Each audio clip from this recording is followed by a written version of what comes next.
지금부터 한국윤리경영학회와 한림국제대학원 대학교가 공동주관으로 하는 기업윤리와 ESG 평가를 감안한 K-컴플라이언스 기준안 재정논의 좌담회를 시작하도록 하겠습니다.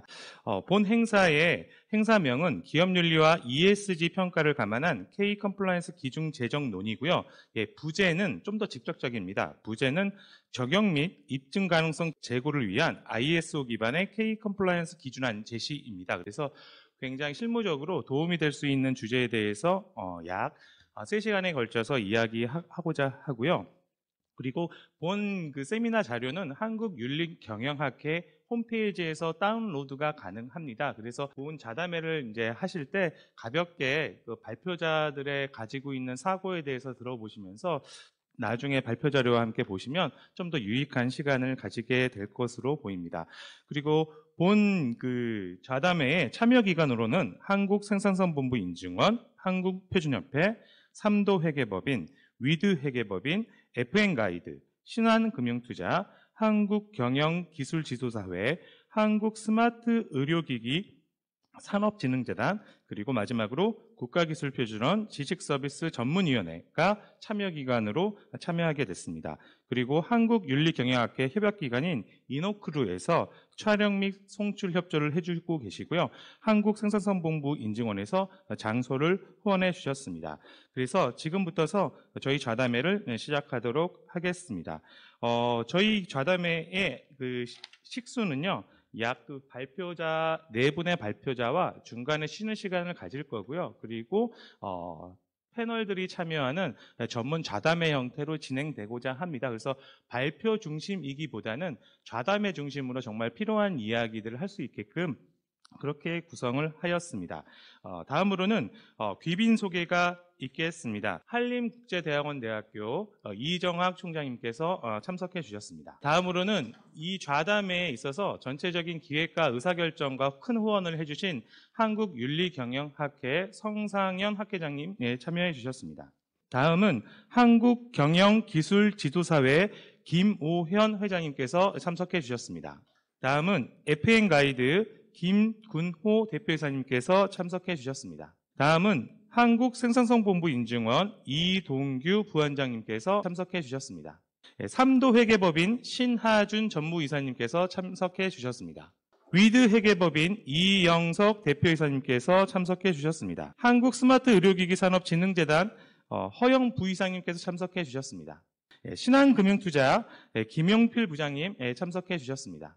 개회사 및 축사가 있도록 하겠습니다. 그래서 첫 번째 개회사로는 한국윤리경영학회 성상영 학회장님께서 수고해 주시겠고요.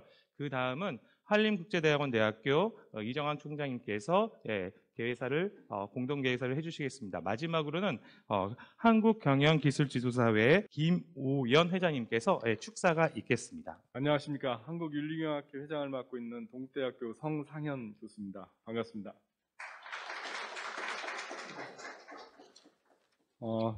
굉장히 바쁘실 텐데 이렇게 자리를 만들고 또 빛내주셔서 먼저 감사하다는 말씀 먼저 드리겠습니다. 윤리경영이 그 어느 때보다도 중요해진 시기 같습니다. 최근에 일련의 여러 사건들이 민간 영역, 공공 영역을 불문하고 있었던 것 우리 보도를 통해서 많이 접하고 있습니다. 그래서 직접적인 회사에 대한 피해 또는 주주에 대한 피해뿐만 아니라 여러 이해관계자 그리고 사회적인 손실을 굉장히 크게 초래하는 큰 사건으로 이제 비화되곤 합니다. 공공 영역에서도 그렇고 민간 영역에서도 그렇고 오랫동안 윤리 경영을 위한 노력들을 많이 해왔습니다. 여러 명칭으로 있어 왔고요. 뭐 최근에는 ESG, 그 이전에 CSR, 또 CSV 이런 것들을 연구를 하면서 많은 활동이 있었습니다. 공공 영역에서도 반부패 평가제도, 또 경영평가제도, 기재부에서 하는 또 공공기관 감사제도 같은 것을 통해서 윤리경영을 챙기고 있지만은 실제로 이게 현장에서 잘 작동되느냐 하면 그렇지 않다는 어떤 반증들이 큰 사건으로 이렇게 드러나곤 합니다. 이런 시점에서 우리가 왜 기업윤리와 컴플라이언스가 현장에서 잘 작동되고 있지 않은지 정말 진정성 있게 들여다볼 필요성이 있다라고 이렇게 생각을 합니다. 사건이 날 때마다 개선한다, 또 뭔가 문제를 처리하겠다, 또 일벌백계를 통해서 다시는 이런 일이 일어나지 않겠다라고 천명을 해왔지만은 사실은 유기를 회피하는 수단, 좀 머문 측면도 없다고 할 수 없고요. 그래서 어떤 제도적으로 정말 깊이 천착해가는 현실에 적용 가능한 그런 기준 수립이 어느 때보다도 중요한 것 같습니다. ESG에 대한 논의가 지금 한창인데요. 실제 그것이 현장에서 적용되고 실천이 되는 것이 무엇보다도 중요합니다. 그래서 저희 한국윤리경영학회는 이런 문제의식을 갖고 있었고요. 우리나라 윤리경영 분야에서는 대표 학회고 20년 이상의 역사를 갖고 있습니다. 저희 학회가 해야 될 굉장히 중요한 소명으로 판단을 하고 있습니다. 그래서 현장에서 효과적으로 작동되고 또 검증될 수 있는 기업윤리와 컴플라이언스 기준을 이제 민, 관, 산, 학이 모여서 논의하고 표준을 잡아가는 그런 프로세스가 필요하다고 판단을 하고 있습니다. 오늘 그 행사를 조직한 한림국제대학원 조창훈 교수께서 오랫동안 관심을 갖고 연구도 하고 또 오늘 조직을 위해서 많은 노력을 해와서 이 자리가 있게 됐습니다. 저희만 노력한다고 되는 건 아니고요. 여기 오늘 민간산학 파트너로서 9개 기관에서 대표가 오셔서 서명을 해 주셨는데요. 이렇게 처음부터 참여해 주신 우리 협약기관이 저희에게는 매우 큰 힘이 되고 있습니다. 우리가 앞서 나갈 수 있는데 큰 도약대가 될 것으로 생각하면서 먼저 깊은 감사를 드립니다. 아마 저희 행사가 많이 알려지지 못한 부분도 있고요. 또 오고 싶어도 오지 못한 그런 기관들이 공공 부분 또 민간 부분에 있을 겁니다. 오늘 이 행사를 계기로 미처 참석하지 못한 기관들이 많이 참여를 해서 대한민국의 경제가 진짜 컴플라이언스를 준수하면서 어떤 세계적인 어떤 기업 또 경제 수준을 도약할 수 있는 향상시킬 수 있는 어떤 그런 받침이 되면 좋겠다라고 생각을 합니다. 특히 오늘 행사를 공동 주최해 주시고 후원해 주신 한림국제대학원대학교 이정학 총장님 그리고 한국생산성보인증원 어떤 후원이 또 있었습니다. 그리고 행사 지원을 음향으로 꾸준히 해주신 우리 이노크루 이용각 대표님과 계신데요. 감사드립니다. 특히 이 행사를 준비하는데 그 사무국과 학회 상임위원님들 또 여러 노력을 해주셨습니다. 특히 이제 지금 온라인으로 많은 분이 보고 계실 거라고 생각되는데 한국윤리경영학회 회원 여러분들께 깊은 감사를 드리며 오늘 인사 말씀으로 가름하겠습니다. 감사합니다. 학회장님께서는 기획사가 있었습니다. 다음은 그 총장님께서 공동 기획사를 해주시겠습니다.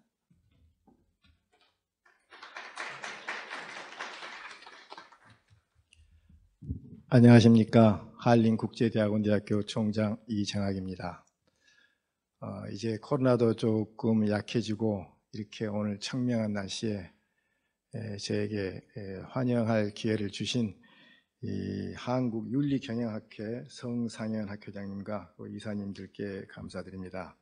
그리고 한국생산성본부인증원 이동규 부원장님, 삼도회계법인 신하준 전무이사님, 위드회계법인 이영석 대표이사님, FN가이드 김군호 대표이사님, 한국경영기술지도사회 김호연 회장님, 신한금융투자 김용필 컴플라이언스 부장님, 한국스마트의료기기산업진흥재단 허영 부이사장님, 국가기술표준원 지식서비스전문위원회 오늘 사회까지 맡아주신 조창원 위원장님, 한국표준협회 강명수 회장님, 그리고 발표자분들을 포함하여 참석해 주신 모든 분들께 진심으로 감사드립니다.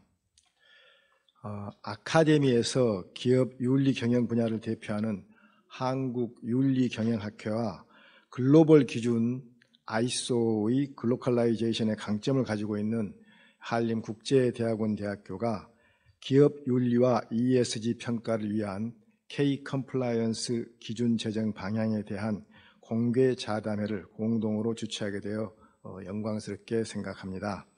아시다시피 이 분야는 아이소 국제표준으로 제정되어 있어서 4차 산업혁명 시대에 정부와 기업체가 국제적으로 선진화하기 위해서 필수 불가결한 중요한 분야입니다. 이에 저희 대학원대학교에서도 컴플라이언스 앤 윤리 전공의 석사 과정을 우리나라에서 최초로 공식 개설하여 훌륭한 교수진들과 학생들이 4학기째 수업을 진행하고 있습니다. 학교 차원에서 적극 지원할 계획이며 여러분들의 더 많은 관심과 참여를 기대하고 있습니다. 우리나라에서는 최근에도 기업 및 공공 영역에서 연이은 대형 스캔들의 발생에 따른 근본적 개선과 일벌백계를 약속하고 있지만 제대로 이행되지 않고 지난날의 실수를 반복하고 있습니다. 따라서 이제는 선언적이며 원론적인 기업윤리 및 ESG 논의에 머무르지 않고 한국 상황에 맞는 실질적인 기준을 제정하고 검증 가능한 평가 제도를 구축하고자 하는 여러분들의 노력은 매우 시의적절하고 중요합니다. 이에 오늘 좌담회를 진행하시는 모든 분들께 감사와 함께 환영의 말씀을 올립니다. 이번 좌담회를 통해서 우리나라의 현실에 맞는 좋은 컴플라이언스 기준안을 마련하셔서 조만간 공정하고 합리적인 국가 표준으로 제정되길 기대합니다. 아울러 여러분께서 우리나라의 기업과 공공기관의 윤리 발전을 위한 원동력이 되실 것을 확신하며 환영사를 가름하겠습니다. 고맙습니다. 다음은 한국경영기술지도사회 김호영 회장님의 축사가 있겠습니다. 한국경영기술지도사회 김호연 회장입니다. 이렇게 화창하고 좋은 날 한국윤리경영학회와 한림국제대학원 대학교의 전문가 자담회를 진심으로 축하드립니다. 기업윤리경영 분야를 대표하는 한국윤리경영학회와 컴플라이언스 IS 표준을 대표하는 한림국제대학원 대학교는 강화된 기업윤리와 ESG 공시 및 평가를 위한 K 컴플라이언스 기준 제시는 지금 시점에서 꼭 필요한 부분이고 발전 방안의 제시는 시적절한 조치가 아닌가 생각합니다.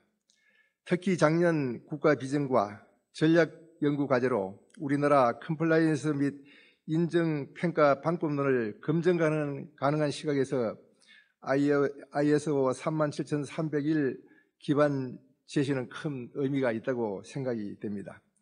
저희 한국경영기술지도사회는 중소벤처기업부 산하의 법정단체로 경영지도사, 기술지도사 전국에 17,000여 명이 19개 지회에서 중소기업, 소상공인을 위한 경영진단지도 업무를 수행하는 국가자회사 단체입니다.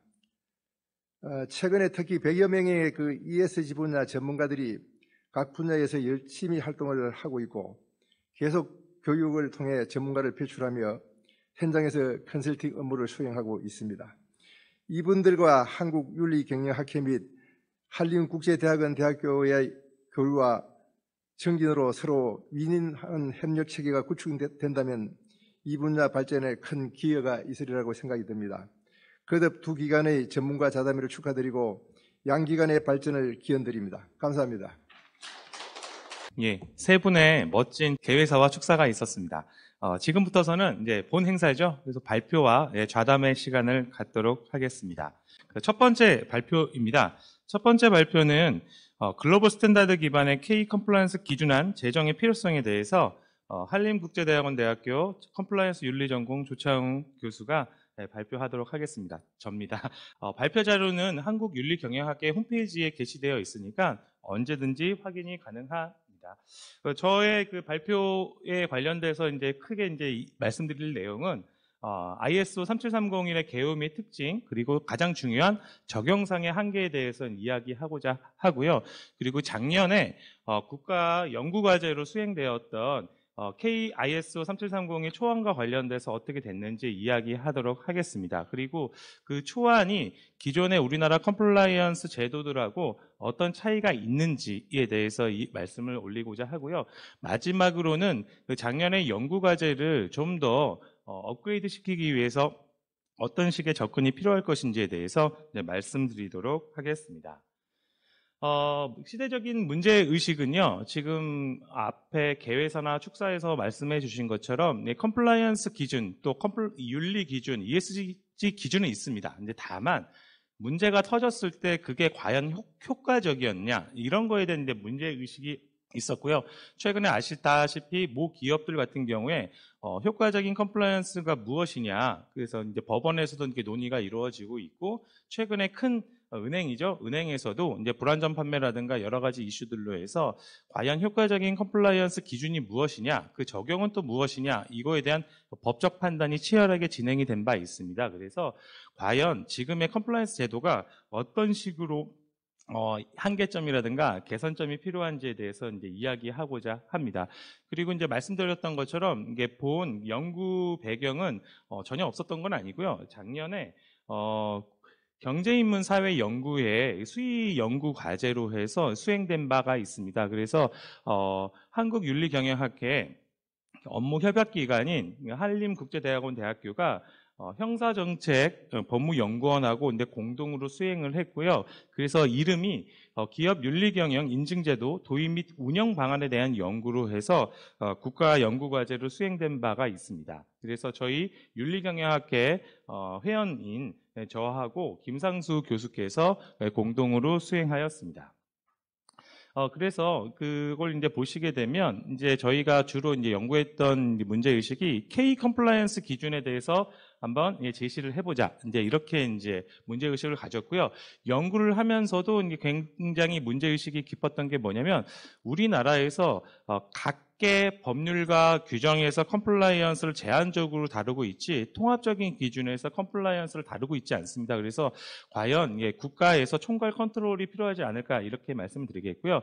그리고 지금의 많은 평가 방식, 금융감독원이라든가 기재부 그리고 국민권익위원회를 포함해서 대부분의 평가 방식이 등급 평가 방식입니다. 그렇다 보니까 평가를 위한 평가로 끝나는 경우가 있어서 어떻게 평가를 해야만 바람직한 평가가 될까 이제 이런 거에 대한 문제의식이 있었고요. 그리고 이제 마지막으로 ISO 인증과 관련돼서 쉬운 인증 시장이 문제가 있습니다. 여러 가지 이해관계가 충돌돼서 이제 그럴 수는 있겠는데 과연 근본적인 원인은 무엇인지 이것을 타개하기 위해서는 어떤 식의 접근이 필요한 것인지에 대해서 문제의식을 가지고 연구를 했고요. 지금 이제 보시는 바와 같이 인터넷에 가서 검색하시면 저게 공개된 연구 보고서로 이제 활용이 가능합니다. 이제 보시게 되면 작년에 연구했던 K 컴플라이언스 기준, 일명 규범 준수 기준 초안까지도 제시가 될 수가 있기 때문에 이제 확인이 가능합니다. 네, 그래서 연구 방향은 이제 말씀드린 것처럼 K 컴플라이언스 기준 초안을 제시를 하는 거고요. 그리고 과연 효과적으로 입증 가능한 평가라든가 감리 측면에서 어떻게 접근해야 될 것인지 메시지를 남겨보았습니다. 그래서 연구 보고서는 저렇게 1장부터서 총 6장까지에 있는데요. 이제 보시는 것처럼 3장하고 4장이 우리가 오늘 논의하고자 하는 내용의 핵심입니다. 그래서 3장 같은 경우에는 ISO 37001을 기반으로 해서 우리나라에 필요한 컴플라이언스 가이드라인을 이제 취합시켜 갖고 이제 나름 글로컬라이제이션이죠. 이제 그런 식으로 제시한 바 있고요. 그래서 이걸 과연 민간 영역 그리고 공기업 영역에서는 어떻게 평가하고 적용시켜야 될 것인지에 대해서 그렇게 제시를 하였습니다. 4장에서는요, 이거를 인증평가를 어떻게 해야 될 것인지, 이제 부실 인증 리스크 최소화 측면에서 평가기관이라든가 인증기관, 그리고 인증을 받고자 하는 기업 입장에서 각기 어떠한 리스크가 있는지 그런 거에 대해서 이제 분석을 하였습니다. 네. 그리고 이제 최근 들어서 아시는 것처럼 우리나라의 컴플라이언스 제도가 기업윤리 ESG 평가 제도들이 있음에도 불구하고 지금까지 많은 기업에서 이제 문제가 생기고 있습니다. 아시는 것처럼 우리나라에서 이제 법규상으로 보게 되면 기존의 컴플라이언스 제도가 금융감독원을 주무관청으로 하는 준법감시인 제도가 있습니다. 그래서 내부 통제 기준이 있고요. 그리고 법무부 상장회사 협의회에서 제시했던 준법 지원인 제도가 있습니다. 그래서 상법상 나와 있죠. 그래서 준법 통제 기준이 있고요.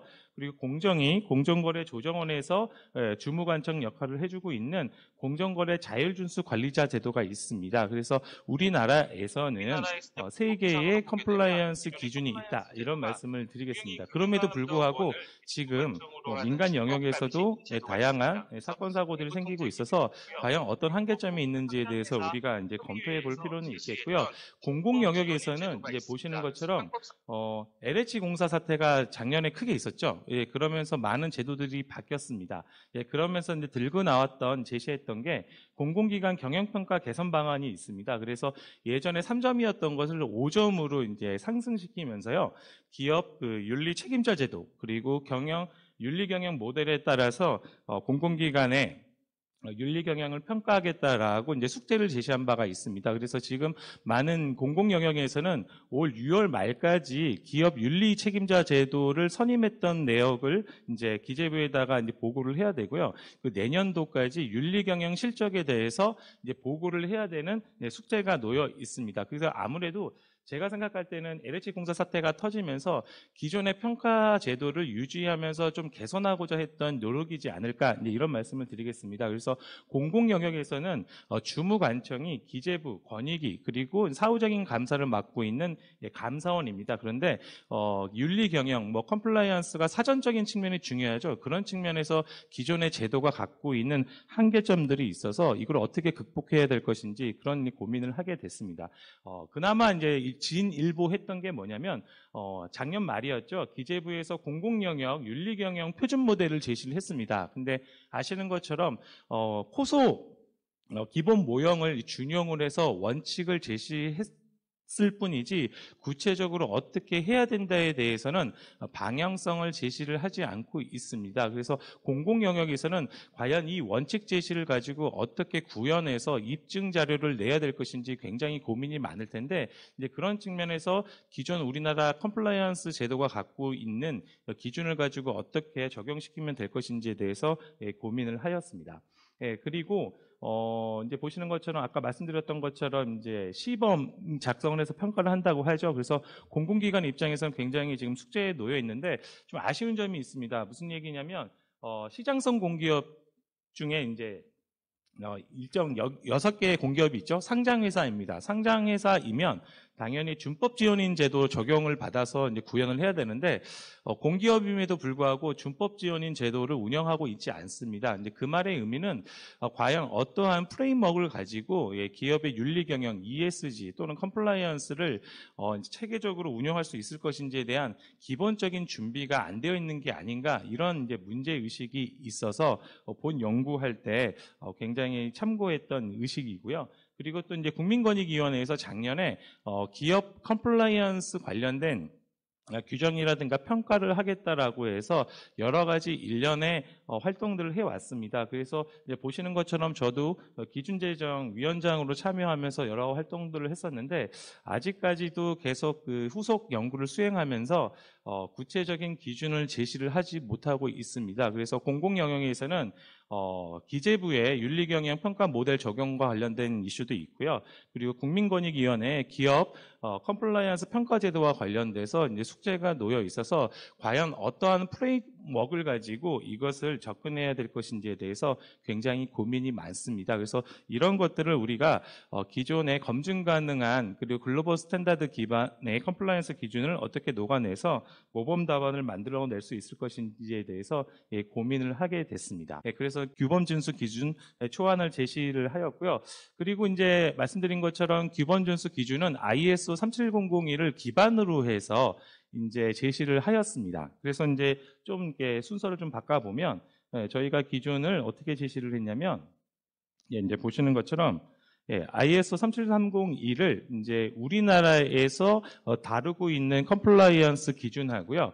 해외에서 다루고 있는 모범 컴플라이언스 기준을 ISO 37301 버전으로 이렇게 녹아들여서 글로컬라이제이션을 했다. 이제 이런 말씀을 드리도록 하겠습니다. 그러면 이제 기준 뼈대가 됐던 ISO 37301을 우리나라 기준화 시켰을 때 고민했던 게 뭐냐면요. 기존의 ISO 37301이 갖고 있었던 문제점에 대해서 극복해야겠다. 이제 이런 말씀을 드리고자 합니다.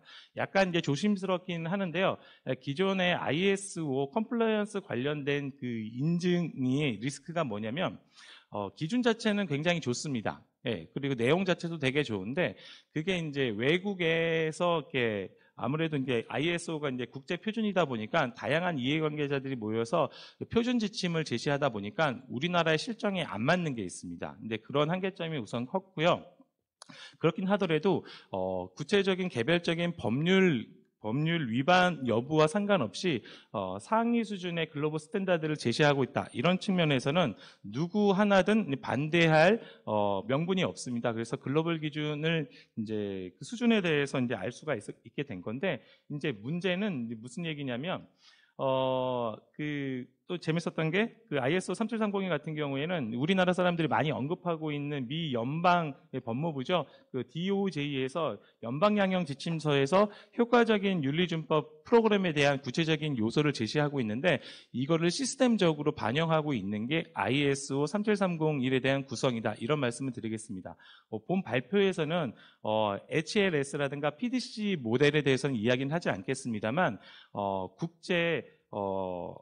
국제적으로 이제 권위를 갖는 기준을 구체적으로 경영 시스템 관점에서 제시하고 있는 게 ISO 37301이다. 이제 이런 말씀을 드리도록 하겠습니다. 예. 그런데 이제 문제는 뭐냐면 이게 적용상의 한계가 있습니다. 우선 이제 저도 전문위원회를 통해서 활동을 하고 있는데 지금 ISO 같은 경우에는 이제 우리나라에서 사용하기 위해서는 ISO 전문 용어로 부합화라고 합니다. 이제 쉽게 말씀드리면 이제 국문화 작업이라고 하는데 ISO 자체의 내용을 해치지 않고 그대로 이제 번역하고자 하다 보니 이게 우리나라의 규정 체계에 안 맞는 어법이라든가 이제 그런 게 있습니다. 그래서 좀 조심스러운 표현이기는 하는데 좀 소극적인 번역이라고 해야 될까요? 그래서 우리나라의 법규와 그 산업의 실정에 맞게끔 참고로 말씀드리면 우리나라 같은 경우에는 이렇게 조문 형태로 제시가 되어 있어야 되거든요. 1조, 2조, 3조 뭐 이런 식으로 되어 있어야 되는데 ISO가 선언적이고 추상적인 면이 있다 보니까 이 자체를 번역을 했을 때 실무자들이 봤을 때 좀 혼동사항이 좀 많고요. 이거를 이제 우리나라 용어로 바꿔야겠다라는 문제의식들이 있었고요. 그리고 또 현장에서 어떻게 되냐면 이걸 단순히 번역을 했을 경우에 우리나라 규정하고 끼워 맞추기가 좀 일어나야 됩니다. 뭐 전문 용어는 매핑이라고 할 수 있게 되다 보니까 ISO 기반으로 우리나라의 기업들의 규정이라든가 시스템이 하이러키 구성이 안 되는 경우가 많습니다. 그래서 인증이 ISO 기준과 관련돼서 회사의 변화보다는 인증으로만 끝나는 경우가 있어서 이런 거에 대한 문제점이 있습니다. 그래서 가장 큰 문제가 부실 인증 여부를 떠나서 제대로 된 현지화된 번역이 필요하지 않을까. 그 현지화된 번역이 단순히 번역이 아니라 우리나라에서 규율하고 있는 컴플라이언스 관련된 기준이라든가 부정할 수 없는 가이드라인을 녹여서 ISO 37301 기반으로 제시를 한다라고 하게 되면 굉장히 좋겠다. 이제 이런 말씀을 드리도록 하겠습니다. 여기엔 또 어떤 문제점이 있냐면 아시는 것처럼 많은 우리나라 적지 않은 국가기관에서 컴플라이언스 중요성에 대해서 이야기를 많이 하고 있습니다만 아실 겁니다. 상장회사에서 그렇게 많은 사건 사고들이 터짐에도 불구하고 아직까지 준법 통제 기준을 재개정하겠다는 이야기가 없습니다. 그리고 금융회사에서도 그 적지 않은 금융사고가 발생되고 있음에도 불구하고 내부 통제가 중요하다고 이야기함에도 불구하고 내부 통제 기준을 어떻게 개선하겠다 이런 얘기는 없거든요. 근데 그런 측면에서 이해는 됩니다. 왜 그러냐면 개별 규정을 개정하기 위해서는 적지 않은 이해관계자들의 논의를 거쳐서 만들려고 하게 되니까 시의성이 떨어진 면이 있습니다만 ISO 같은 경우에는 이제 자율규제 성격으로 제시되기 때문에 이쪽에서 바람직한 모형을 제시를 한다라고 했을 경우에는 기존 컴플라이언스 제도도 참고해서 이제 바꿀 수가 있거든요. 이제 그런 측면에서 다루기 어려운 이해관계가 엮여 있는 기준을 이제 접근하기보다는 공통적인 모범 표준을 제시해서 기존의 컴플라이언스 제도들이 좀 참고할 수 있게끔 그렇게 접근하는 게 필요하지 않을까 이런 문제 의식을 가지고 있던 차에 ISO 3730일의 제대로 된 쉬운 말로 이제 번역인 거죠. 우리나라에 참고할 수 있는 기준이 녹아서 제시할 수 있었던 그런 기준을 제시를 한다고 하게 되면 저러한 인증 관련된 리스크는 줄어들지 않을까. 이제 이런 측면에서 이제 말씀을 드리겠고요. 그리고 여기도 이제 오늘 이제 발표하시는 분들, 패널로 참여하시는 분들도 ESG 평가와 관련돼서 참여하시는 분들이 많은데 지금 우리나라의 수준이 어떻게 되냐면 ISO 인증 여부 자체만으로 이제 평가를 하는 경우가 있습니다. 그러니까 인증을 받았는지 안 받는지에 대해서만요. 왜 그러냐면 그 인증의 질적인 수준에 대한 평가를 아직 할 수 있을 만한 준비가 덜 되어 있거든요. 근데 그런 측면에서 제대로 된 기준을 제시를 하고 제대로 된 인정 평가 또는 감리 평가 기준을 제시를 한다라고 했을 때 ISO를 가지고 ESG를 평가하는 기관 입장에서도 굉장히 도움이 되지 않을까 이런 측면에서 제대로 된 부합화, 제대로 된 번역을 하자 이런 측면에서 ISO 기반의 K 컴플라이언스 기준을 제시하게 됐다. 이런 말씀을 드리도록 하겠습니다. 그래서 약간 조심스럽긴 합니다만 발표자 입장에서 봤을 때 우리나라의 부실 평가라든가 부실 인증 관련돼서 가장 핵심 사항은 제대로 된 번역이 안 됐다. 제대로 된 규정화가 안 됐다. 이게 가장 큰 리스크라고 생각이 됩니다. 물론 거기에는 당사자들의 또 책임이 있겠습니다만 그거에 대해서는 오늘 논하지는 않겠습니다. 그래서 이제 ISO 37301 기반으로 해서 조문 형태로 굉장히 구체적으로 제시를 했습니다. ISO 37301을 아시는 분들은 딱 지금 화면에 나와 있는 것만 보시더라도 많이 달라졌구나 라고 이제 느끼실 수 있을 것 같아요. 그래서 우리나라에서 쓰고 있는 규정 체계에 맞게끔 해서 초안을 제시했다라고 이제 말씀을 드리겠습니다. 그래서 전문도 연구 보고서에 나와 있으니까 필요하시면 보시면 될 것 같습니다. 제가 오늘 발표 시간에 전부 다를 다루지는 않겠습니다. 네, 그래서 이제 보시는 것처럼 인용 규범 해갖고 이제 저런 식의 국제 부정할 수 없는 컴플라이언스 기준들을 참고를 했습니다. 우리나라 규정과 다르게 해외에서는요 바람직한 규정 체계를 인용했다라고 하게 되면 인용했다라고 표시를 합니다. 근데 우리나라의 이제 기준이라든가 가이드라인을 만들 때 어떤 것들을 참고했다는 메시지는 없거든요. 예, 그런 측면에서 부정할 수 없는 그리고 권역별의 참고 기준 됐던 기준들을 제시를 해서 모범 기준을 제시를 했습니다. 그래서 전체적으로 저런 식으로 제시를 했기 때문에 혹시 ISO 37301을 우리 회사에서 우리 공공기관에서 어떻게 녹일 것인지 고민한다라고 봤을 때 저 내용을 가지고 차변 대변 형태로 이렇게 보신다라고 했으면 굉장히 도움이 많이 될 것 같습니다. 예, 저런 식으로 해서 글로벌 스탠다드를 만들었고요. 그리고 단순히 만들었던 게 아니라 적지 않은 프로세스 단계를 거쳐서 기준을 이제 만들게 되었습니다. 그게 이제 규범 준수 기준안이다라고 이제 말씀을 드리겠고요. 발표 시간이 다 돼서 이제 마무리 짓고자 합니다. 저희가 제시했던 기준 자체가 완벽하지는 않습니다. 물론 우리나라에서 여태까지 한 번도 수행했던 방식은 아닙니다. ISO 기준을 우리나라의 체계에 맞게끔 부합화, 규정에 맞게끔 했다라는 측면의 의미는 있겠고요. 그래서 전문가 단체들하고 함께 이걸 더 버전업을 해서 각계 권역에서 다루고 있는 컴플라이언스 주무 관청에서도 관심을 가지고 이것을 차용해서 쓴다라고 하게 되면 오히려 컴플라이언스의 근본적인 문제점들이 해결되지 않을까 이런 말씀을 드리면서 준비했던 발표를 마무리 짓도록 하겠습니다. 그래서 이제 보시는 것처럼 이제 초안의 주요 인용 규범은 다음과 같고요. 향후 저희가 더 이제 준용을 하기 위해서는요. 저런 기준들을 더 포함해서 한 번 더 업그레이드를 해야 될 것 같습니다. 그리고 다른 기준과 달리 뭐 한 번 만들어 놓고 몇 년에 한 번씩 업데이트를 하는 게 아니라 전문적인 권위와 전문성을 갖고 있는 기관들하고 협업해서 매년 업데이트된 이 기준과 평가 방법론을 제시하면서 시장의 모범적인 스탠다드를 제시하는 게 필요하지 않을까 그렇게 말씀드리면서 K 컴플라이언스 기준 제정에 대한 발표를 마치도록 하겠습니다. 감사합니다. 예, 다음은 발표 2가 있도록 하겠습니다. 네, 안녕하십니까. 발표 2를 맡게 된 장윤재입니다. 먼저 이 영광스러운 자리에 초대해 주신 교수님과 기타 관계자 여러분들께 감사드립니다.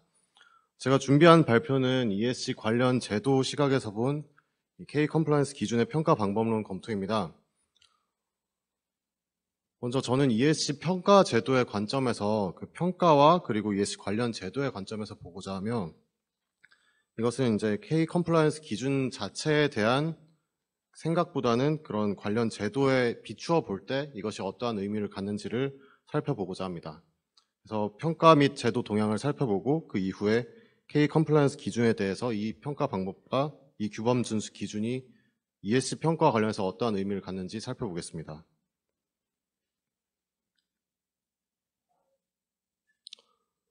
먼저 연구하신 기업 준법 윤리 경영 인증 제도 도입 및 운영 방향 연구를 살펴보았습니다. 굉장히 포괄적이고 종합적으로 연구가 수행되어서 준법 윤리 경영의 틀을 마련하였고, 이는 향후 준법 경영의 중요성에 비추어서 그 수단과 방법이 확립될 수 있도록 기여를 할 수 있을 것으로 보입니다. 지금 국내 ES 경영은 굉장히 큰 화두가 되고 있습니다. 근데 그에 비해서 그 기초적인 준법 경영은 굉장히 미비한 수준입니다.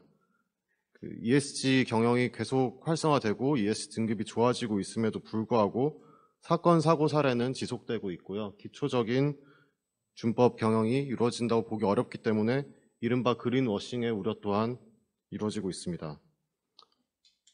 그래서 이러한 준법 윤리 경영 인증제도 도입과 운영은 오히려 ES 경영의 실질적 기초인 준법 경영을 통해서 그린워싱을 방지할 수 있을 것이라고 기대가 되고 있습니다. 먼저 간단히 ESG의 개념에 대해서 살펴보고자 합니다. 지금 ESG는 지속 가능성과 혼용이 되고 있는데요. 원래 ESG의 개념은 처음 제시되었을 때는 기업 가치에 영향을 미치는 투자 판단의 비재무적 고려 요소로 제시되었습니다. 이는 처음 개념이 제시된 2004년의 보고서에서도 그렇게 제시가 되었고요. 그 이후에 그 영국이나 PRI 그리고 외국의 논문에서도 유사하게 위험 조정 수익에 영향을 미치는 ESG 요소, 그리고 그 지속 가능성에 부가적인 영향을 미치는 컬래트럴한 ESG 요소, 이런 식으로 구분이 되어서 개념 정의가 되어 왔습니다.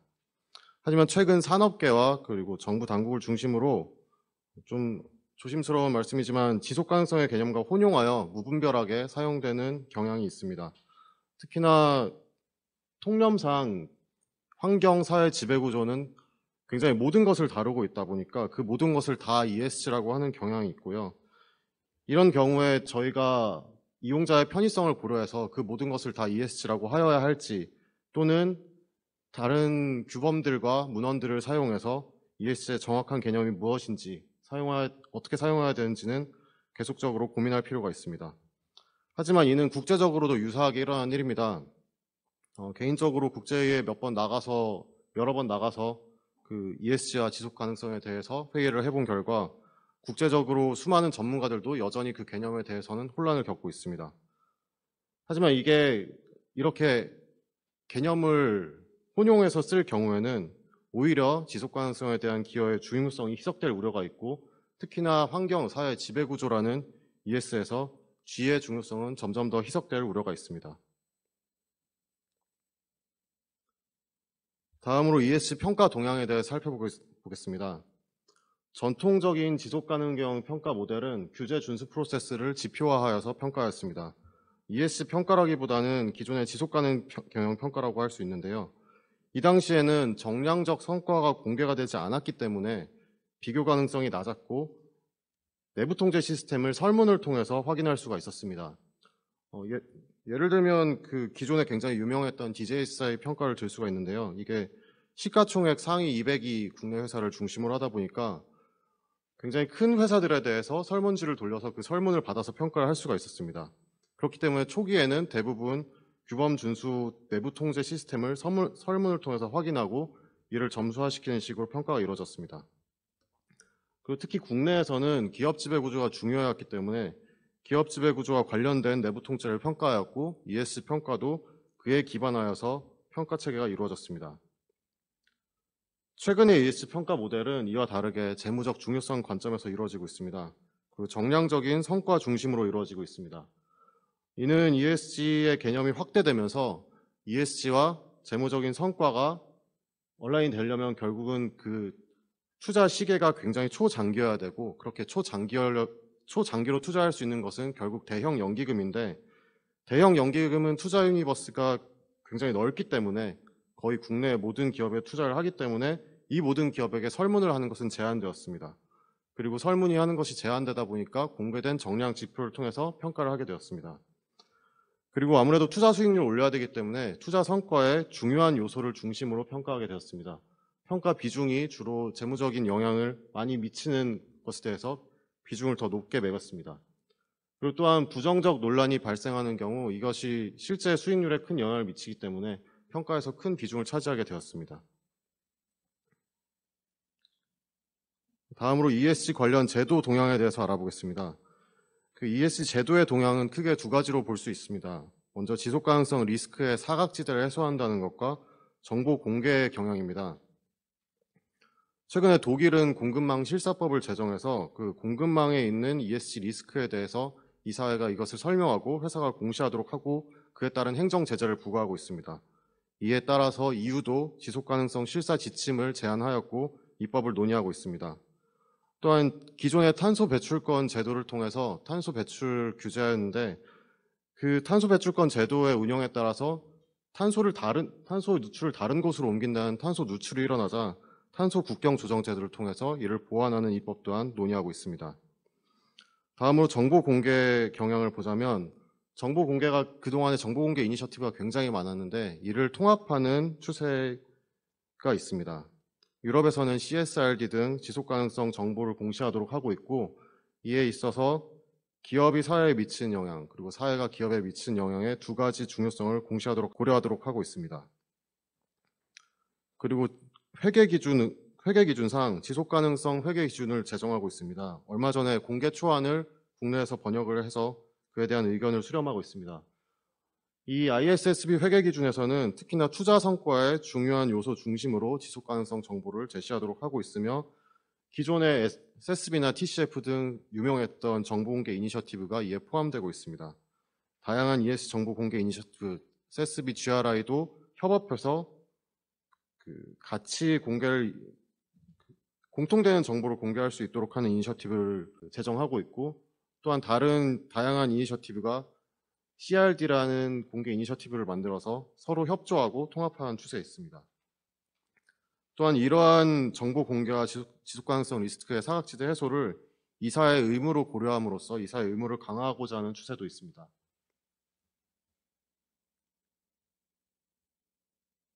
그래서 이를 기반으로 K 컴플라이언스 기준을 ESG 평가의 관점에서 살펴보도록 하겠습니다. 먼저 재무적 중요성 관점에서 살펴보겠습니다. 말씀드린 것처럼 ESG 평가는 주로 이제 재무적 중요성 관점에서 점수 비중이 설계되고 있습니다. 하지만 지금 컴플라이언스 기준은 그 인증 기준이 얼마나 인증을 하기 어렵날 바탕으로 점수 비중이 설계되고 있습니다. 근데 이럴 경우에는 그 인증을 사용하는 사용자 입장에서 인증을 받았음에도 불구하고 ESG 평가 결과가 좋지 않다 이런 오해를 할 수 있습니다. 하지만 명심해야 할 점은 인증과 ESG 평가 결과 그리고 투자는 직접적 상관관계가 있는 것이 아니고 얼마나 건강한 ESG 경영의 기초를 만드는 것이냐에 그 의미가 있다는 것을 주지해야 될 것입니다.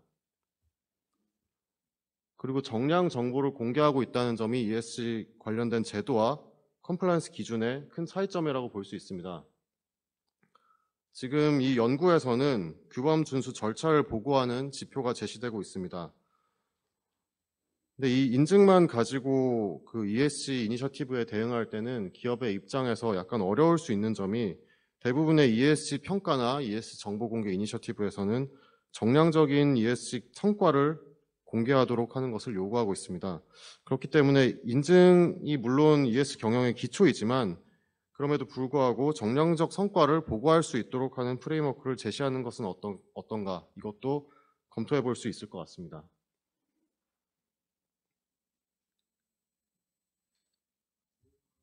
다음으로 ESG 규범을 통해서 먼저 12조에서 규범 준수 기준에 보면 이해관계자에게 필요한 규범을 중요성 기준에서 파악하도록 하고 있는데요. 이것이 ESG 관련 규범이다 보니까 수익성 중심이라는 오해를 불러일으킬 수가 있을 것 같습니다. 그래서 적용을 할 때 그리고 이 규범의 단어를 선택할 때 어떻게 선택할지 고민이 필요할 것 같습니다. 투자자 중심의 규범 선정이라고 한다면 실제로 이것이 수익성 중심으로 오해가 될 수 있어서 지금 수익성 중심의 ESG 이니셔티브가 실제로 그린워싱을 일으키지 않는지에 대해서 우려가 있는 사태이기 때문에 이를 고민할 필요가 있을 것입니다. 이제 사적으로 제안하는 것인데요. 이게 통념에 부합하는 어휘를 쓸 것인지 그리고 정확한 개념 정의를 쓸 것인지 고민할 필요가 있을 것입니다. 살펴본 바로는 이 연구에서는 대부분 굉장히 정확한 개념 정의를 위해서 연구를 많이 한 것으로 보입니다. 제가 제시하는 좀 통념에 부합하지만 실제로 정확하게 사용되지 않을 수 있다, 이런 우려들이 연구에서는 대부분 나타나지 않는 것으로 보입니다. 그럼에도 불구하고 ESG와 지속 가능성, 그리고 지배구조와 거버넌스 등 정확한 개념 정의가 필요한 언어에 대해서는 고민을 할 필요가 있을 것입니다. 예를 들어서 통념에 부합하는 어휘는 환경사회 지배구조를 모두 일컬을 경우에 사용자의 편의성을 제고할 수가 있습니다.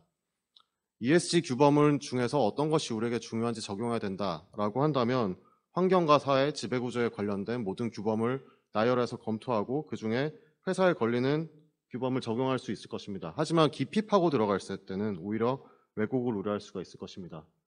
정확한 개념 정의를 했을 때는 향후 연계에서 결과 산출이 가능하지만 통념적 사고에 부합하지 않을 경우 이용자가 편의하게 이용할 수가 없을 우려가 있습니다. 그리고 또한 이 인증이 확산되어서 지속 가능성을 제고하는 데 우려가 있을 수 있습니다. 그럼에도 불구하고 이 비재무적 사항, 즉 지속 가능성에 관련된 사항은 계속적으로 중요해지고 있기 때문에 지속 가능성과 관련된 모든 사항이 이제 재무적 중요성을 가진 사항으로도 인지가 되고 있습니다. 또한 제도의 동향을 봤을 때 주주대표 소송의 허용 범위가 점점 더 늘어가고 있고 해외에서도 이사의 의무를 좀 더 넓게 고려하고 있습니다. 근데 이사의 의무가 점점 넓어지도록 이해관계자가 그 강화를 요구하고 있음에도 불구하고 이사가 어떠한 관리 체계를 구축해야 될지는 아직 미지수입니다. 그런 점에서 이 인증과 이 컴플라이언스 기준은 이사의 의무에 대한 좋은 기준을 제시할 수 있을 것으로 보입니다.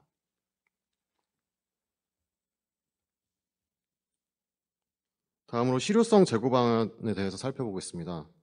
인증 여부에 대해서 인센티브를 제시하고 있습니다. 근데 인센티브는 시장 중심으로 진행이 필요하기 때문에 행정 제재나 형사벌 감면을 할 경우 유사 규제로 될 수 있지 않을지에 대해서 검토가 필요할 것입니다. 그리고 다양한 인증이 생성되기 때문에 기존의 인증을 받고 인증을 운영해왔던 기업 실무자의 입장에서는 혼란이 있을 수 있기 때문에 이를 잘 해결해야 될 것으로 보입니다.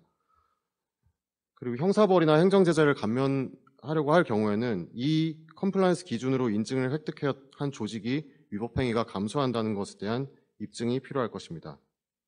그럼에도 불구하고 말씀드린 것처럼 상세하고 실효성 있는 이러한 준법 인증은 향후 법원의 판결에 참고가 가능할 것이고 이러한 사례가 축적되고 관리화된다면 훌륭한 인증 제도로 성장할 수 있을 것으로 보입니다.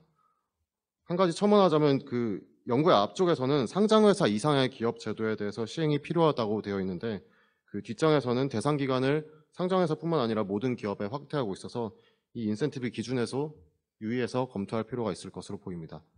이상으로 제 발표를 마치겠습니다. 시간 딱 준수해서 멋진 발표 다시 한번 감사의 말씀드립니다. 우리 장윤재 법학박사님은 지금 법무법인 세종 전문위원이시고요. 그 국민연금 기금운용위원회 수탁자 책임 전문위원으로 활동하셨고 기업 지배구조원에서 연구원으로 활동을 하셨습니다. 그래서 작년에 했었던 연구과제에 대한 보완 사항에 대해서 가감없이 말씀해 주셔서 굉장히 도움이 많이 될 것 같습니다. 다시 한번 감사의 말씀 드리겠습니다. 다음은 그 임세훈 FN 가이드 ESG 센터장님께서 ESG 개량화 시각에서 본 K 컴플라이언스 기준안의 평가 방법론 검토에 대해서 말씀해 주시겠습니다. 안녕하십니까. 저는 이번 ESG 개량화 시각에서 본 K 컴플라이언스 기준안 평가 방법론 검토를 발표하게 될 FN 가이드 ESG 센터장 임세훈입니다. 그럼 발표를 시작하겠습니다. 발표는 글로벌 ESG 트렌드, 준법 윤리 경영, K 컴플라이언스 기준안, 결론 순서로 진행하도록 하겠습니다. 우선 현재 ESG와 관련한 글로벌 트렌드를 살펴보면 일단 기업 조직 기관에서 ESG 경영이 이루어지고 이에 따른 지속가능 경영에 대한 보고가 이루어지며 이러한 보고에 대해서 글로벌 혹은 국내 평가 기준을 통한 평가기관의 평가 그리고 특히 정부 및 감독기구들의 환경 사회에 집중되지만 관련한 인증 부여가 이루어지고 있으며 이러한 평가 결과 및 인증 취득 결과 등을 활용을 해서 이해관계자들의 투자가 이루어지고 있는 실제로 ESG 펀드, ESG 채권 형태로 지금 현재 투자가 많이 이루어지고 있습니다. 큰 ESG의 흐름이 형성되고 있다고 저희 센터에서는 판단하고 있습니다. 여기에서 이렇게 주지해 볼 사항은 표준화된 보고 기준하고 표준화된 평가 기준이 현재 모두 부재하다는 큰 결점을 가지고 있습니다. 이러한 글로벌 트렌드에 대해서 지배구조와 관련해서는 G20 OECD 거버넌스 프린시플이, 사회 환경 관련해서는 ISO 26000과 ISO 14000 시리즈가 국제 기준이 현재까지 되어 왔고, 기업 조직들이 ESG 정보 공개를 할 때와 관련해서는 GRI 103번, 그다음에 경제와 관련해서는 200번대, 환경과 관련해서 300번대, 사회 관련해서는 400번대 및 SASB 등이 ESG 보고 표준으로 현재 자리 잡아가고 있다라고 저희 센터에서는 판단하고 있습니다. 금년 초에 경총에서 ESG 스타트 매뉴얼이라는 책자를 발간을 했는데요. 앞선 ESG 관련한 공개 지표들에 대해서 그 매핑한 결과를 지금 여기 표처럼 보여주고 있는데, 특히 준법 경영하고 윤리 경영 관련해서는 거의 모든 공개 지표들에서 이를 반영하고 있음을 확인할 수 있습니다.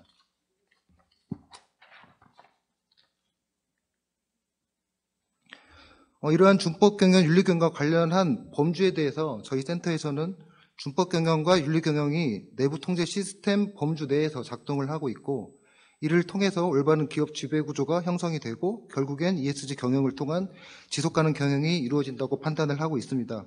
한편 이와 관련해서 현재 ISO 37001 반부패 경영 시스템, 37301 준법 경영 시스템이 인증이 이루어지고 있습니다.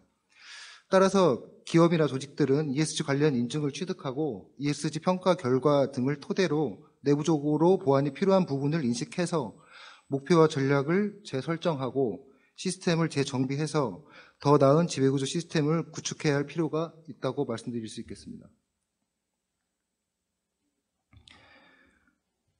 한편 작년 12월에 관계 부처 합동으로 산업자원부하고 생산본부가 주축이 돼서 K-ESG 가이드라인이 공표가 되었습니다. 설정된 총 61개 기본 진단 항목 중에서 준법 경영과 윤리 경영 관련해서는 법 규제 위반에 대한 환경사회 지배구조 각 영역에 대해서 각각 한 개씩 평가 문항이 여기 포함되어 있고, 특히 지배구조 영역에 윤리 경영 관련한 위반 사항을 공개하도록 지금 요구하고 있는 상태입니다. 한편 이러한 법 규제 위반 사항들이 금융감독원 공시 서식이 변경되어서 현재는 사업보고서 내 공시가 되고 있는 상황입니다. 과거 한국기업지배구조원에서 이런 준법 윤리경영을 포함하는 내부 통제 시스템에 대해서 코스 프레임워크를 일부 준용을 해서 평가지표를 도출한 용역을 진행한 바가 있는데요. 통제 환경 관련해서는 이 장하고 다음 장에서 얘기하는 9개 부문, 그다음에 리스크 평가, 그리고 정보 및 의사소통 관련해서는 각각 2개 부분씩, 그다음에 모니터링 관련해서는 5개 부분으로 총 19개의 평가 지표를 도출한 바 있습니다.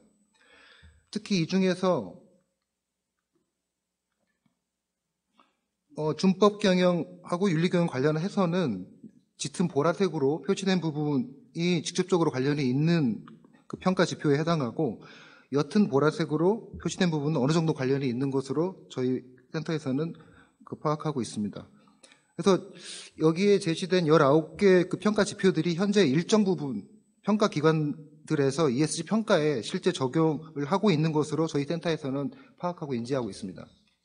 실제 저희 센터에서도 일부분을 반영을 해서 파악을 하고 있는데, 특징적으로는 현재까지는 그 컨퍼런스 시스템 관련 그 준법 지원인 준법 감시인 제도 관련해서는 아직까지 그 평가 문항 자체가 많이 설정되어 있지는 않은 상황입니다. 그래서 여기에서 이제 주지해야 될 것은 준법 윤리 경영이 일단은 저희 평가자 입장에서는 내부 통제 시스템의 일부인 것으로 생각하고 있다는 사실이 주지할 만한 사항이라고 말씀드릴 수 있겠습니다.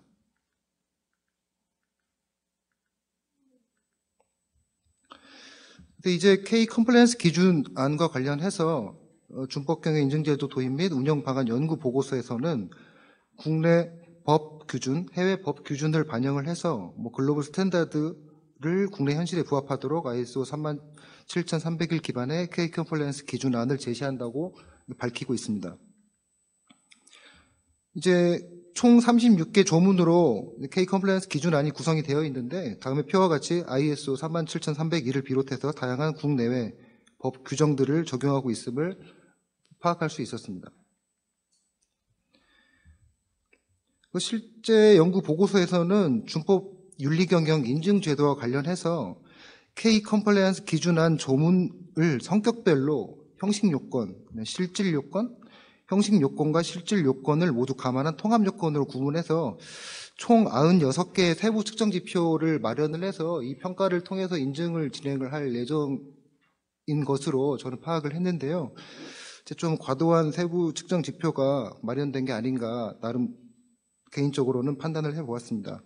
근데 구체적으로는 여기 글씨가 잘 안 보이실 테지만 플랜 투 체크 액트 즉 PDCA 흐름에 따라서 적용 범위 관련해서는 3개, 플랜 관련해서는 45개, 두 관련해서는 19개, 체크 관련해서는 25개, 액트 관련해서는 4개 세부 측정 지표로 이게 구성이 되어 있습니다.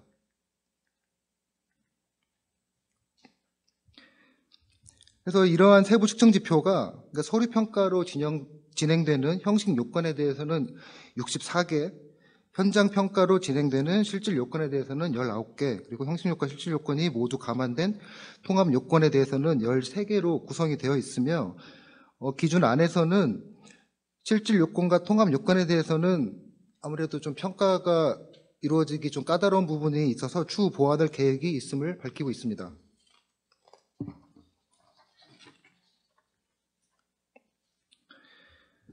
한편 K 컴플라이언스 연구 보고서에서는 피평가 대상을 대기업과 공기업, 중견기업, 기타 공공기관으로 구분해서 세부 측정별 지표로 평가 가능 여부를 판단한 결과를 지금 보고를 하고 있는데 중견기업에 대해서는 지금 잘 안 보이시겠지만 색깔 칠해서 X표 된 부분인데 5개 지표 약 5% 정도가 기타 공공기관에 대해서는 약 17개 지표 18% 정도가 평가하기 어려울 것으로 보고를 하고 있습니다.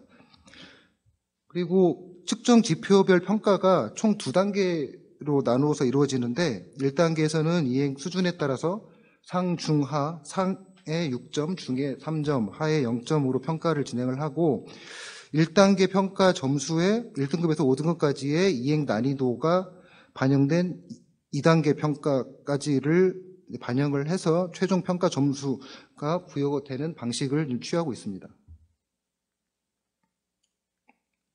그래서 지금 이렇게 말씀드린 평가 방법에 대해서 개인적으로 판단한 부분을 말씀을 드리겠습니다. 우선 36개로 설정한 모든 조항에 대해서 총 96개의 세부 측정 지표를 평가하기에는 다소 무리가 있을 것으로 개인적으로는 판단을 하고 있습니다. 왜냐하면 기존에 있는 ESG 평가 문항 전체 개수가 한 270여 개, 260여 개 된다고 판단을 해봤을 때 인증 시스템으로 96개를 평가하는 게 조금 시간도 오래 걸리고 신속성과 좀 균형이 조금 좀 부족한 게 아닌가 판단을 해봤습니다. 따라서 다수의 피평가 대상이 갖추고 있는 일부 지표나 평가가 난해한 일부 지표에 대해서 이를 소거해서 평가의 신속성과 균형을 맞추어서 전체 평가 지표의 개수를 줄이는 방법을 생각해 볼 수 있겠습니다. 그리고 측정 지표별로 2단계 평가가 이루어지고 항목 난이도에 따라서 2단계 평가의 가중평균 방식으로 평가가 진행되고 있는데 이에 관련해서는 중요한 평가 항목만을 평가를 진행을 하거나 아예 균등한 가중치를 부여를 해서 평가를 진행하는 것이 보다 효과적인 평가 방법이 될 수 있을 것으로 판단을 해봤습니다.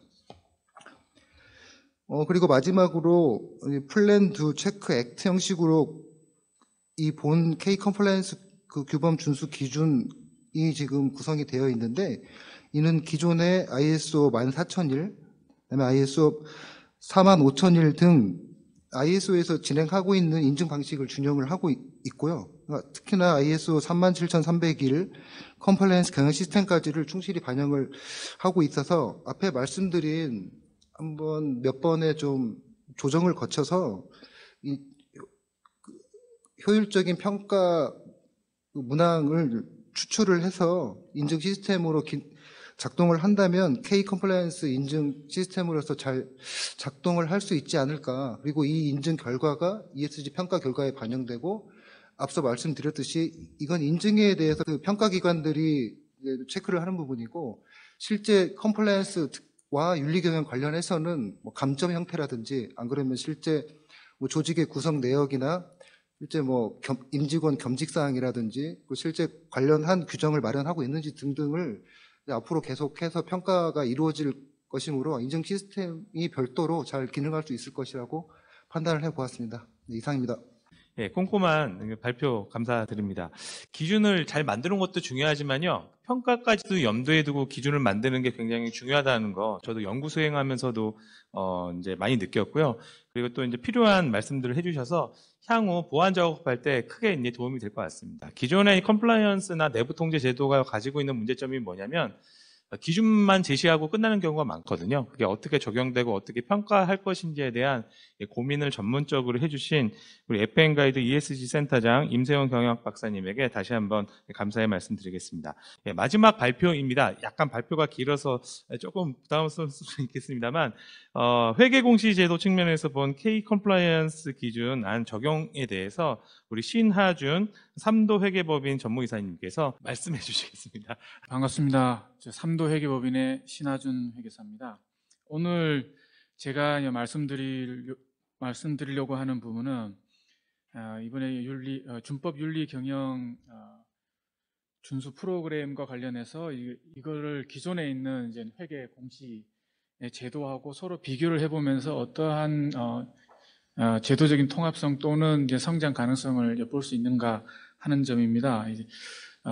이전에는 이런 논의를 할 기회가 그렇게 많지는 않았는데 최근에 두 가지 굉장히 중요한 진전이 있었기 때문에 이 시점에서 논의를 하는 것은 큰 의미가 있을 거라고 좀 생각을 합니다. 저희가 이제 인증을 할 때에 이제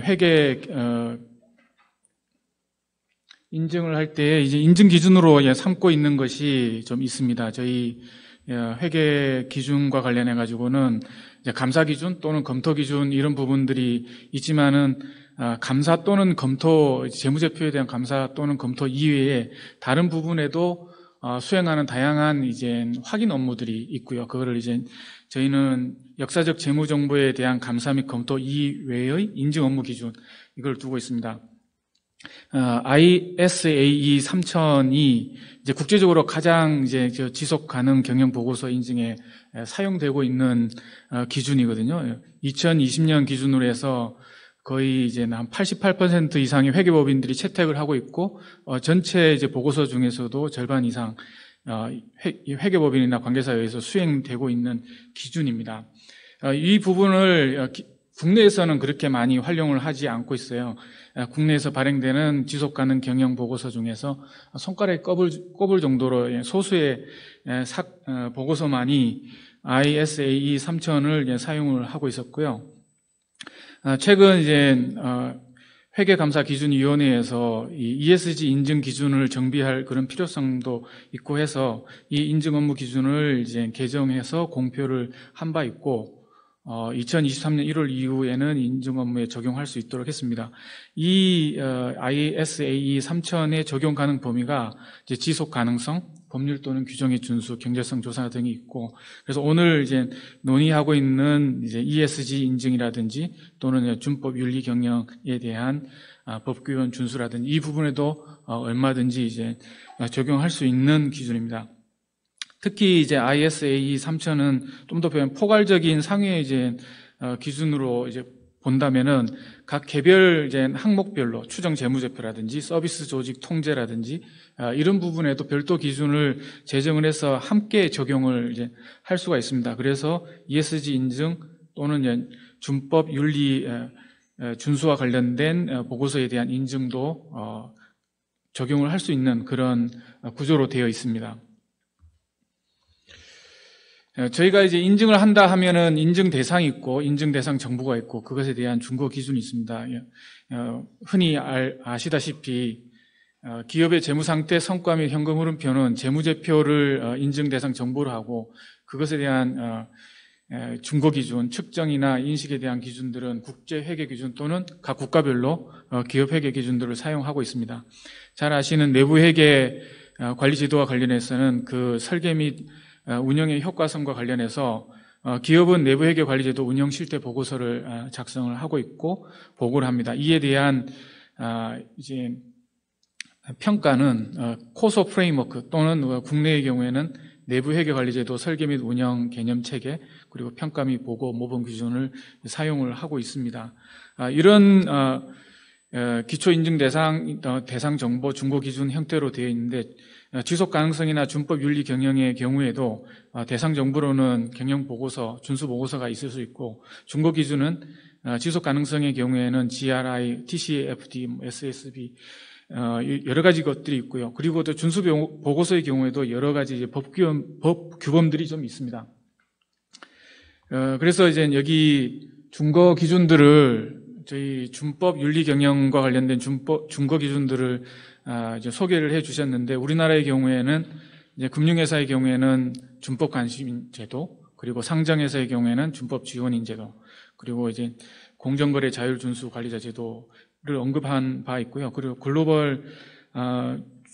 글로벌과 관련해서는 ISO 37301 또는 이제 저희 Compliance and Compliance Function in Banks 해갖고 금융기관에 적용되는 컴플라이언스 프로그램, 그리고 이제 FCPA라 해서 이제 해외 이제 반부패 법령과 관련된 이런 법규범들을 언급한 적이 있습니다. 그래서 준거 기준이 저희가 이제 명확해야지 사실 이것에 대한 인증이 인증 대상 정보를 생성하는 것이 이제 명확해지고 이것을 바탕으로 해가지고 인증이 이제 가능해지는 면이 있습니다. 그래서 저희가 이제 준거 기준이 너무 이제 피상적이거나 너무 이제 또 개별적이거나 그래서 특정하기가 굉장히 어렵다면 기업 간에 비교하기도 어렵고 그것을 또 증명하기도 좀 어려운 상황들이 좀 생깁니다.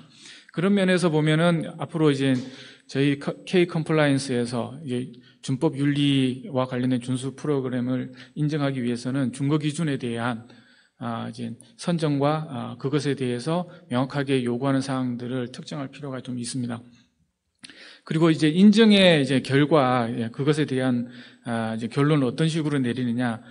저희 이제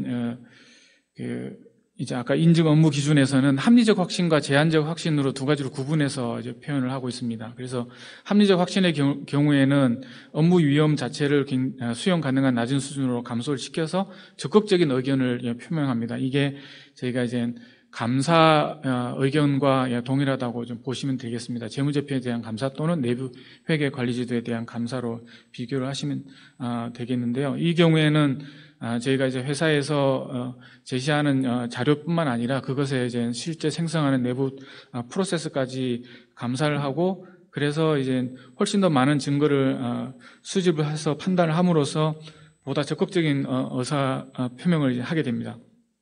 제한적 확신의 경우에는 수용 가능한 수준 이하로 이제 업무 위험을 낮추긴 하지만은 이것은 이제 합리적 확신보다는 좀 더 이제 그 위험 수준이 좀 높은 상황입니다. 그래서 이제 인증인은 이에 대해서 이제 소극적인 의견을 이제 표현하는 형태로 되어 있고요. 내부회계 관리제도의 경우에는 회사가 제시하는 보고서에 대해서 단 질문 위주로 검토 절차가 진행이 되고 그리고 뭐 일부 이제 문서를 직접 보는 경우도 있지만은 굉장히 제한적으로 이루어지게 됩니다.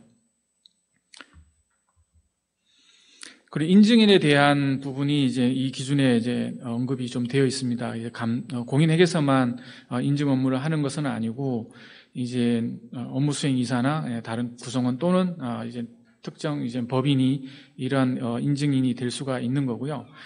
대신 이제 인증인에 대한 요건은 두 가지입니다. 윤리 기준을 준수하고 품질 관리 책임을 이제 부담을 하는 것이고요. 이 두 가지만 충족을 한다면은 인증인으로서 이제 충분히 이제 자격 요건을 갖추는 거고요.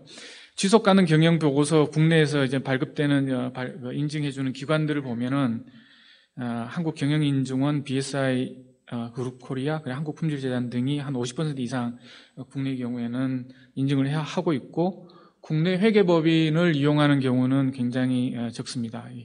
5.3%, 2020년에 5.3% 정도였고요.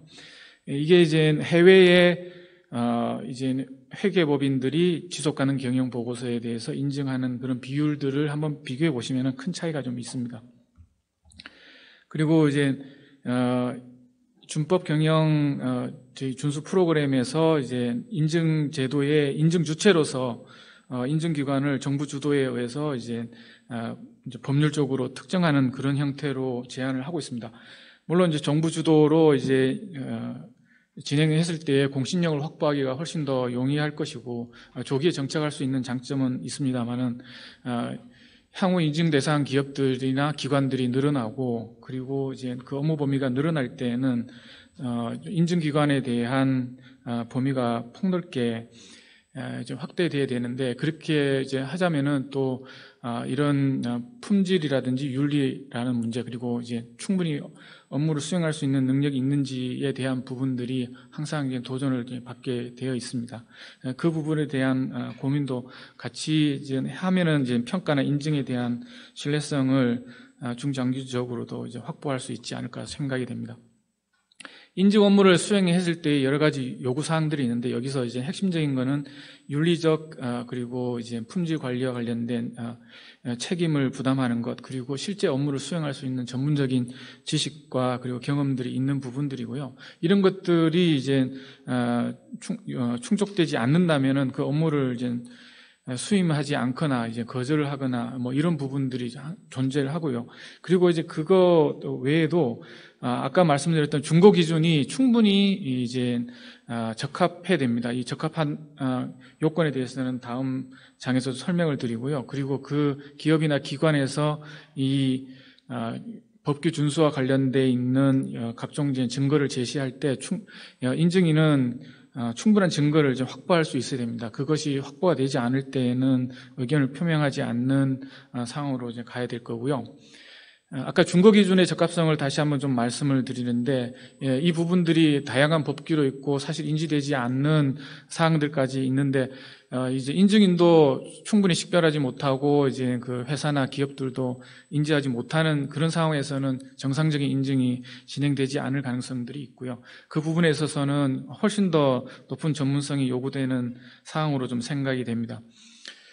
그리고 이제 준거 기준이 이제 확립되어 있지 않은 상태에서는 이 보고서의 이제 신뢰성이라든지 비교 가능성이라든지 장기적인 사용 가능성에 있어서는 굉장히 좀 의심이 될 수밖에 없는데 이번 K 컴플라이언스는 결국 이런 법규에 따른 준거 기준을 만드는 과정으로 이제 이해를 할 수 있고요.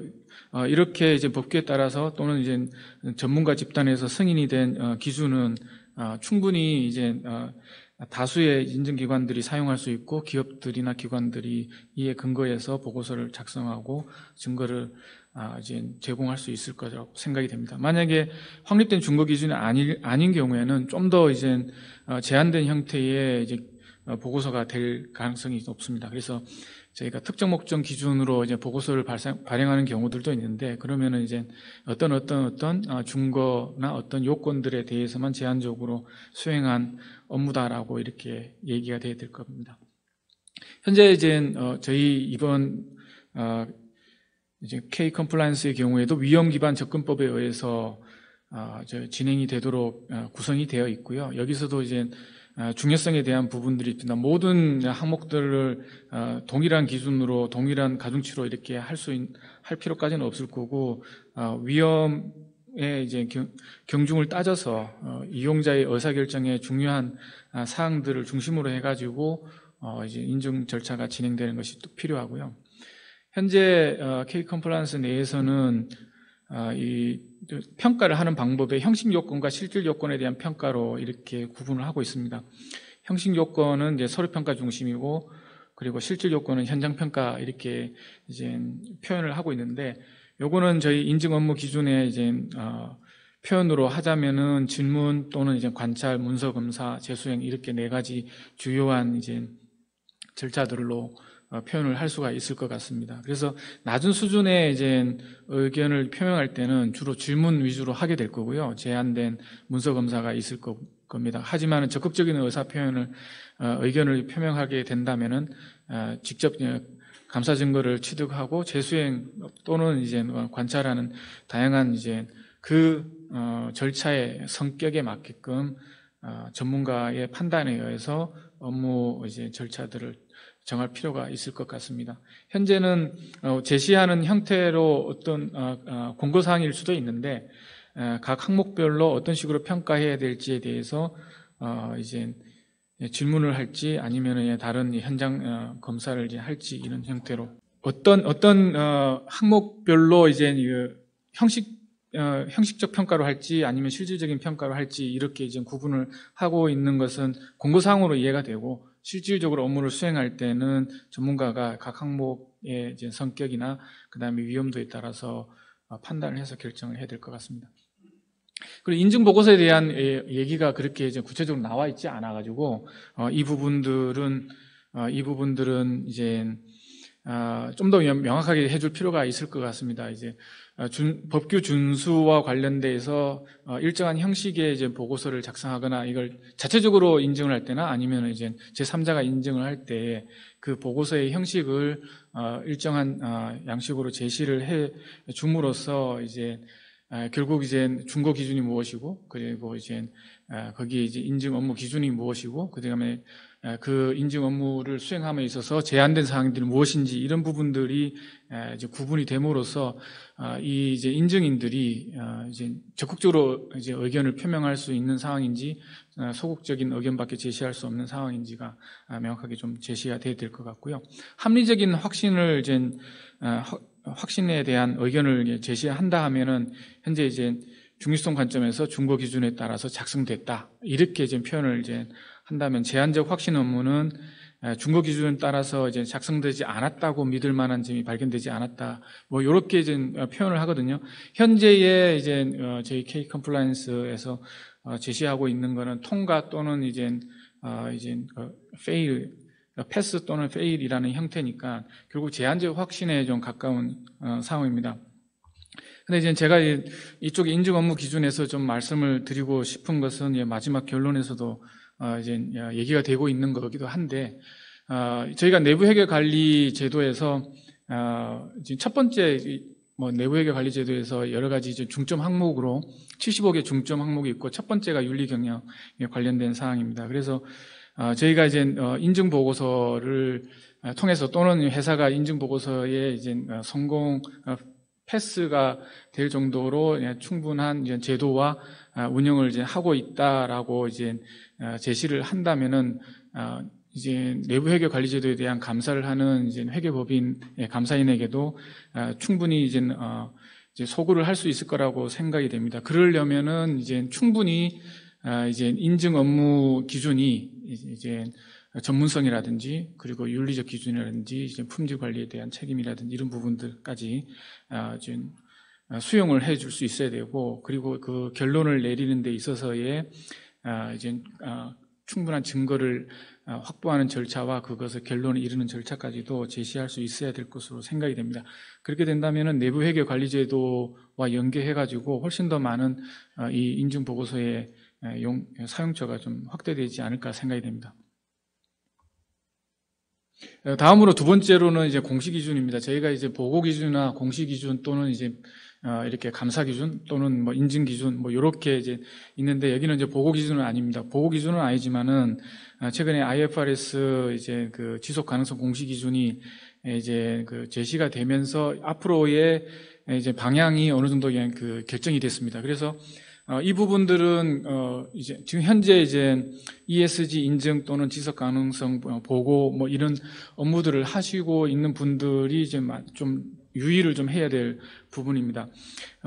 저희가 전통적으로는 이제 국제 회계 기준에 의해서 이제 재무제표 또는 이제 재무 정보를 보고를 이제 하고 있었는데 지속 가능성 공시 기준을 이제 만들어서 앞으로는 이제 이 지속 가능성과 관련이 있는 그래서 기업 가치에 영향을 미치는 사안들에 대해서는 재무 공시를 이제 하겠다라고 이제 표현을 한 겁니다.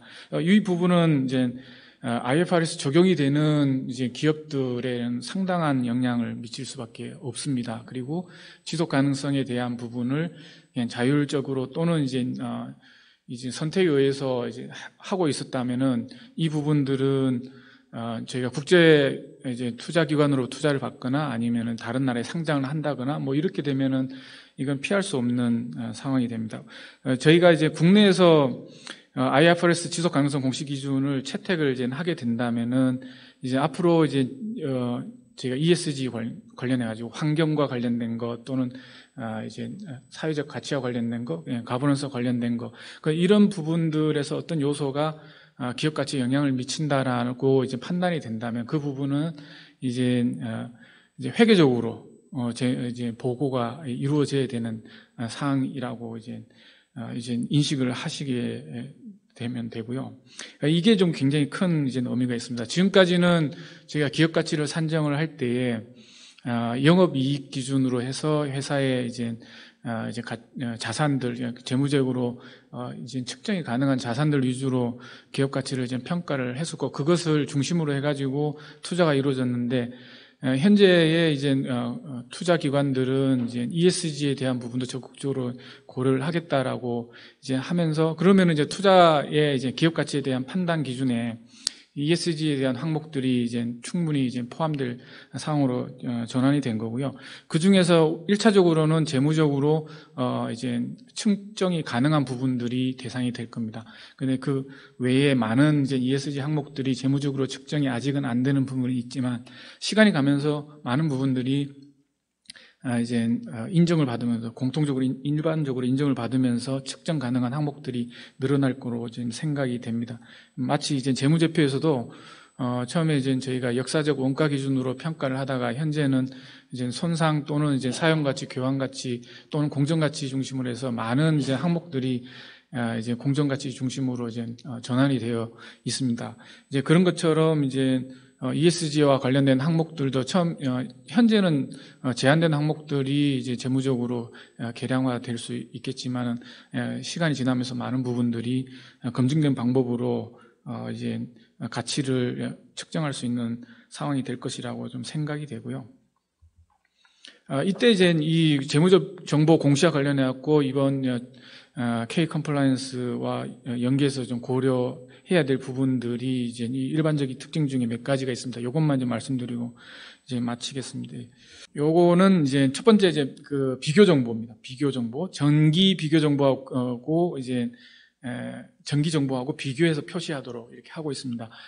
이번 이제 K 컴플라이언스 이제 그 보면은 인증의 단위를 이제 매년 이제 보고하는 것으로 특정하고 있지는 않습니다. 뭐 3년 이내의 기간으로 이렇게 이제 하고 있는데 이게 이제 재무제표하고 이제 보고하는 기간이 이제 동일하다면은 훨씬 더 이제 사용 가치가 좀 높아지고 인용될 가치 상황이 좀 괜찮아질 거고요. 그리고 그 이제 정기가 이제 바로 그냥 직전 1년 회계 기간하고 이제 매칭이 된다면은 이제 재무제표하고 일관성이 있는 형태로 이제 가게 될 거거든요. 그래서 재무제표의 보고 횟수와 이제 비교하는 방식하고 일관성을 갖도록 이제 K 컴플라이언스의 이제 보고 정보들이 이제 정리가 된다면은 이제 훨씬 더 이제 채택 가능성이 높아질 거라고 좀 생각이 되고 그리고 지속 가능성 관련 재무 정보들이 현재 사업 보고서나 기타 보고서에